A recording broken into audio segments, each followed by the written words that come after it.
Assalamualaikum warahmatullahi wabarakatuh. Hai adik-adik kelas 5. Apa kabar? Kita berjumpa di tema 2, subtema 3, pembelajaran 3. Masih di channel kesayangan kita bersama dan ditemani oleh Kak Sasa. Materi pembelajaran kita diambil dari buku tema 2 dan buku penilaian Bu Pena. Tujuan pembelajaran kita adalah 1. Memahami informasi pada teks yang dibaca. 2. Memahami tanggung jawab terhadap masalah sampah. 3. Memahami bagaimana cara menghargai kegiatan ekonomi orang lain. Nah, kita masuk di sesi kita yang pertama, menandai informasi pada teks yang dibaca. Agar dapat menjawab pertanyaan-pertanyaan yang diberikan, kita dapat menandai kata kunci yang kita temukan dalam setiap paragraf. Kata kunci tersebut dapat berupa ide pokok dan akan menjadi pengingat saat kita mengerjakan soal-soal yang diberikan. Yuk, tandai informasi penting dari teks bacaan berikut. Kakak akan membacakan untuk kalian ya, dengarkan baik-baik dan silahkan disimak. Kelurahan Babakan Pasar luncurkan gerakan pungut sampah. Agar masyarakatnya sadar dengan kebersihan lingkungan, terutama masalah sampah, Kelurahan Babakan Pasar mengajak warganya dalam gerakan pungut sampah atau GPS.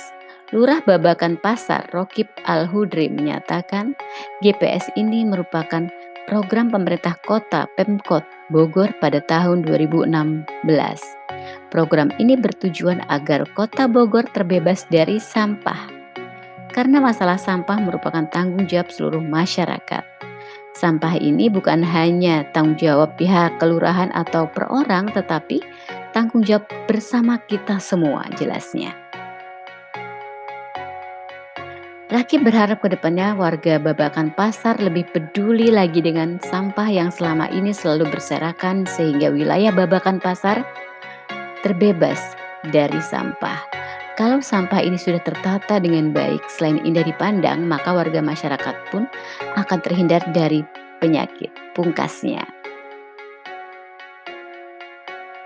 Nah, adik-adik, buatlah 2 kalimat tanya, lalu berikan pertanyaan yang kamu buat kepada teman yang lain.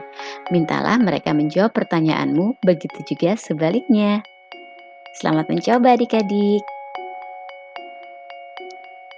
Nah, sekarang kita masuk ke materi yang kedua, tanggung jawab terhadap masalah sampah. Tanggung jawab adalah keadaan wajib menanggung sesuatu. Ya, kakak ulang, tanggung jawab adalah keadaan wajib menanggung sesuatu. Perilaku tidak menjaga kebersihan dan akibatnya. Nah, kita lihat nih adik-adik, ada tabel ya. Nah, membuang sampah sembarangan, tumpukan sampah yang dibiarkan di pinggir jalan. Membuang sampah sembarangan membuat aliran sungai atau selokan tersumbat, sedangkan tumpukan sampah yang dibiarkan di pinggir jalan menimbulkan bau tidak sedap dan mencemari lingkungan. Dengan bertanggung jawab terhadap masalah sampah, kita dapat menciptakan lingkungan yang bersih dan sehat. Apa yang terjadi jika masyarakat tidak mau bertanggung jawab atas masalah sampah? Diskusikanlah dengan kelompokmu atau dengan ayah ibumu, lalu sampaikanlah hasilnya di depan kelompok-kelompok yang lain. Sampah yang menumpuk dapat mencemari lingkungan dan mengganggu kesehatan organ pernafasan. Tahukah kamu ada orang yang kegiatannya sehari-harinya adalah mengumpulkan sampah yang dapat diolah kembali? Ya, betul. Kita biasanya menyebutnya pemulung. Para pemulung mengumpulkan botol-botol plastik, koran bekas, majalah bekas, dan benda-benda yang dapat diolah lagi. Benda-benda itu disetorkan kepada orang yang dapat mengolahnya menjadi benda-benda lain yang berguna. Berikut ini beberapa gambar benda hasil daur ulang. Contohnya, wah, ini ada bola tenis.